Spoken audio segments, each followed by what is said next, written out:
La parole est à monsieur Julien Dive. Merci, Monsieur le Président. Ma question s'adresse à Julien Denormandie, que je souhaite aussi féliciter pour sa nomination comme ministre de l'Agriculture et de l'Alimentation.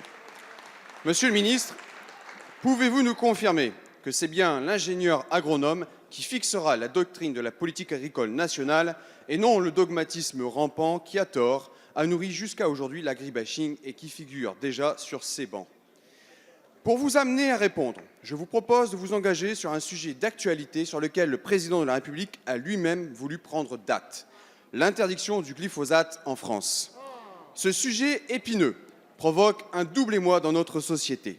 D'un côté, l'aspiration des consommateurs par rapport à l'utilisation de cet herbicide, qui n'est pas appliqué contrairement aux idées reçues sur des cultures alimentaires en place. Et de l'autre, la crainte et les inquiétudes des agriculteurs français face à l'absence d'alternatives durables et respectueuses de l'environnement, ainsi que de moyens financiers. Je rappelle que, contrairement à beaucoup de leurs homologues en Europe et dans le monde, nos paysans respectent des règles et des normes environnementales et sanitaires bien plus exigeantes. Pour l'instant, ce débat n'a réussi qu'une seule chose: dresser les consommateurs contre les agriculteurs, une annonce étant toujours plus simple quand elle n'est pas expliquée. J'ai donc des questions claires, en espérant des réponses tout aussi claires, Monsieur le Ministre, afin que tout le monde sache aujourd'hui ce qu'il en est. Quelle est la date de l'interdiction du glyphosate en France? Nos agriculteurs ont besoin de visibilité et le temps semble compter. Proposez-vous des dérogations? Si oui, allez-vous les fonder sur un type de culture en situation d'impasse ou alors sur une conduite culturelle? Quelle alternative mettez-vous sur la table pour eux et avec quel financement? Rendre accessible une alimentation saine et de qualité pour tous, c'est aussi rappeler l'effort fourni par les filières. Si vous mettez des règles supplémentaires pour nos agriculteurs, mettez aussi les moyens pour les accompagner. C'est à vous de trouver les alternatives qui tiennent compte de leur réalité. Il en va de notre sécurité alimentaire et de notre puissance agricole. Merci, chers collègues. La parole est à monsieur Julien Denormandie, ministre de l'Agriculture et de l'Alimentation. Merci beaucoup, Monsieur le Président, Mesdames et Messieurs les députés, Monsieur le député Julien Dive. Ce sera l'ingénieur agronome qui va vous répondre. Jamais de dogmatisme. Et je crois que cela est partagé par beaucoup. Vous savez, pendant la période qu'on a vécue, les Français ont pu compter sur l'agriculture, ont pu compter sur les agriculteurs, sur les éleveurs, sur les pêcheurs. Cette deuxième ligne, et je crois que nous devons beaucoup à notre agriculture.